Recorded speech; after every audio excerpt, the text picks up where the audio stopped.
Hello, I'm an obstetrician and gynecologist, and today I want to share with you a topic that I know many people are deeply concerned about: the timing and accuracy of pregnancy testing. Perhaps you're in that waiting period right now, uncertain whether you might be pregnant, and I understand how difficult that feeling can be. Whether you are on your journey to conceive, undergoing fertility treatments, or simply anxious because your period is later than usual, that mix of anticipation, worry, and hope is completely real, and I've seen it countless times in my patients. I've walked alongside hundreds of women in their search for a child, and one of the questions I'm asked most often is, when can I take a pregnancy test? Some tell me that every morning during those 2 weeks feels like a challenge. They wake up both excited and terrified, afraid of seeing only one line, afraid of hoping, and then being disappointed. Others tell me they've bought a dozen test sticks just to test every day, longing to see even the faintest sign of a new beginning. I completely understand that because those emotions are deeply human and completely natural, especially for anyone who truly desires to become a mother. The 2 weeks after ovulation or embryo transfer are often called the 2-week wait, and as the name suggests, it's the longest, slowest time a woman can experience. Each day feels like a test of patience, and every little change in your body makes you wonder, am I feeling tired because I'm pregnant, or just because I'm stressed? Are my breasts tender because of rising hormones, or because my period is coming? All those questions swirl endlessly in your mind. That's why understanding exactly when and how to test and how to interpret the results is so important. Not just to find out early, but to avoid unnecessary anxiety or disappointment from results that aren't yet accurate. Let me start by explaining clearly and simply what a pregnancy test really is. Testing for pregnancy isn't just about seeing 2 lines or reading a number on a report. It's a way to determine whether a special hormone is present in your body.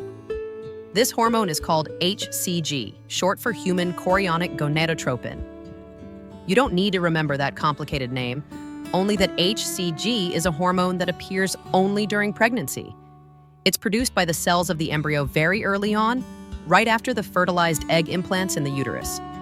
Later, these cells develop into the placenta, which maintains and gradually increases the amount of HCG throughout the early stages of pregnancy.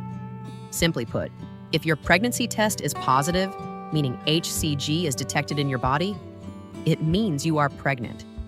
If no HCG is found, the test is negative, meaning you are not pregnant. However, in real life, it's not always that straightforward, because HCG levels rise gradually, and depending on when you test, the result may vary. There are 2 main ways to test for pregnancy. The first is the urine test, which is what most people do at home. You can easily buy a test stick at the pharmacy. It's quick and convenient. The second way is a blood test done at a clinic. These 2 methods differ in accuracy and the type of information they provide. The urine test is the simplest. You just collect a urine sample, dip the test stick, wait a few minutes, and read the result. This method is qualitative. It only tells you yes or no. If HCG is present, the test shows 2 lines, meaning you're pregnant. If there's only 1 line, you're not.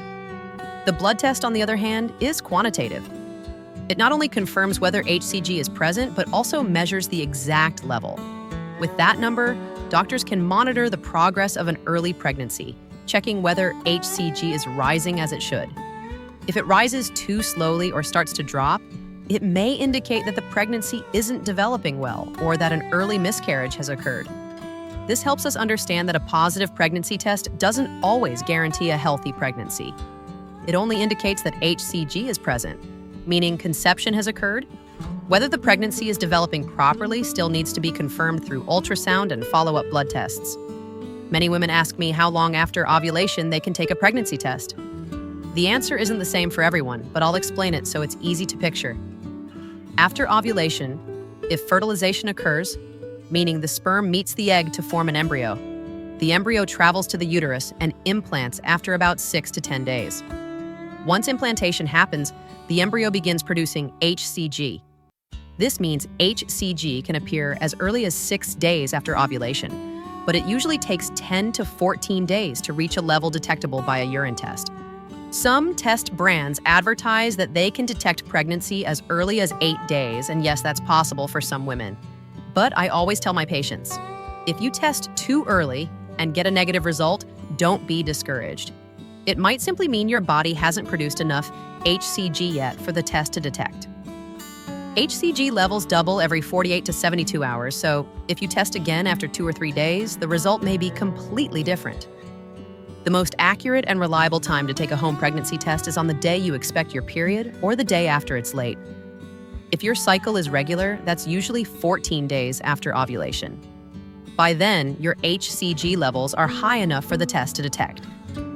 If your period is late and the test shows 2 lines, it's very likely you're pregnant. And that's the time to see your doctor for a blood test and early ultrasound. Many people also ask if it's necessary to test in the morning, and the answer is yes, especially in the early stages when HCG levels are still low. Morning urine is usually more concentrated, containing a higher level of HCG, so results are more accurate. However, if your period is already a few days late and your HCG is high, the time of day no longer matters much. I know that during the waiting period, some women test every morning, hoping to see 2 lines. And when the test still shows only 1, they feel despair. But sometimes that result is only temporary. Each woman's HCG level rises at a different pace. Some simply need another day or 2 before reaching the detectable threshold. So, if you suspect you're pregnant but get a negative result, don't assume it's over. Try again after a few days. Or better yet, go to your clinic for a blood test. I want you to understand that testing early or late isn't just about timing. It's also about emotions. I've seen many women burst into tears when they finally saw 2 lines, and I've seen others cry because it never appeared. So if you're on this journey, please be gentle with yourself. Don't pressure yourself to know the result too soon, because sometimes waiting is a natural and necessary part of becoming a mother. Knowing the right time to test can help you avoid unnecessary stress. If you test too early, a negative result might make you think you're not pregnant when in fact, your body just hasn't produced enough hormone yet. I always tell my patients to give nature time to do its work. Your body knows exactly when to send you the good news. You just have to be patient. In summary, if you're testing at home, the ideal time is on the day you expect your period or at least 14 days after ovulation. If you're undergoing fertility treatments like IUI or IVF, it's best to follow your doctor's instructions because testing too early in those cases may give inaccurate results due to medication effects. When I say this, I'm not just speaking as a doctor, I'm speaking as someone who has witnessed countless emotional journeys of couples longing for a child. The eagerness to know the result is perfectly natural, but understanding the process, understanding the limits of the test, will help you stay calm and avoid unnecessary worry. I know that after those anxious days of waiting, some people will receive news that makes them cry tears of joy, while others will face results that bring disappointment. I've had patients sit in front of me with tears in their eyes, asking whether there's still hope, whether they did something wrong to cause the result. And at that moment, I always take their hand and tell them that one failed cycle doesn't mean failure forever, because the journey to parenthood isn't defined by a single test, but by faith, patience, and love. Working in reproductive medicine, I've learned that no result can ever be predicted with certainty. Every body is a world of its own. Every biological reaction tells a different story. I've seen women with excellent numbers get unexpected outcomes, and others with very slim chances receive wonderful surprises.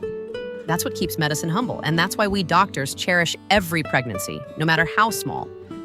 I often tell my patients that what truly matters isn't just the result, positive or negative, but how we receive it. If it's positive, take a deep breath. Thank your body for working so hard. Thank yourself for every effort you've made. Remember, there's still a long road ahead. The first trimester is delicate, so take care of yourself. Rest well, eat balanced meals, and keep your mind calm. Joy should always come with mindfulness because each passing week of pregnancy is a precious milestone. And if the result isn't what you hoped for, I know that saying, "don't be sad," isn't enough. The pain is real. But I want you to understand that the human body doesn't always respond the same way. And one setback may simply be preparation for future success. In many cases, your doctor will review the entire process with you. The timing of embryo transfer, uterine lining quality, lifestyle factors. Medicine today has advanced so much, and motherhood is never out of reach as long as you still have faith and perseverance. I remember one patient who told me that every failure felt like losing a part of her hope. But after a few months of rest, she returned calmer, telling me she would try again because, as she said, "If I give up, who will bring my baby home?" That sentence stayed with me because motherhood isn't just a biological ability, it's a journey of faith. And when her third test finally showed 2 strong lines, I knew all her pain had been worth it. In medicine, we often say that a woman's emotions play a huge role in conception and pregnancy.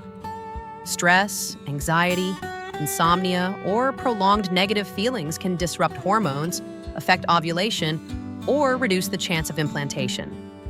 That's why, in addition to medications or hormone injections, I always advise my patients to find ways to relax. Listen to soft music, meditate, take morning walks, or simply talk to loved ones. When your mind is calm, your body naturally creates the best environment for life to begin. Another thing I want to emphasize is that a husband's health matters too. Many people think conception depends solely on the woman, but in reality, sperm quality, lifestyle, diet, and even stress levels of the man also play a big part. That's why I always encourage both partners to join this journey together, to adjust habits, eat healthily, and exercise side by side. The husband's companionship isn't just physical support, it's a priceless emotional medicine that helps the wife overcome pressure. After each cycle, no matter the result, a woman's body needs time to recover. The injections, the waiting, the sleepless nights, all are exhausting challenges. So give yourself time to rest. Don't rush, don't force yourself to be strong immediately. It's okay to cry, to grieve, but afterward, take a deep breath and remember that you're still on the right path. Your journey just needs a little more time. I always tell my patients, you are not alone.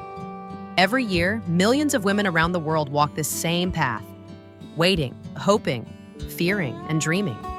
And among them, so many eventually succeed. Maybe not on the first try, but eventually they all hear their baby's first cry. That means you can too. If you're watching this video while waiting for your result, I want you to breathe deeply, put your phone down for a moment, and place your hand over your heart.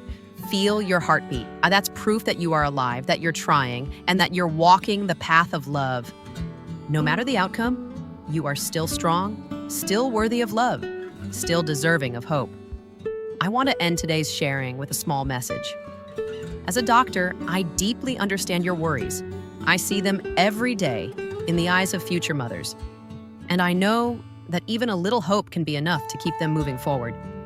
So if you're feeling weak today, remember that you're not alone.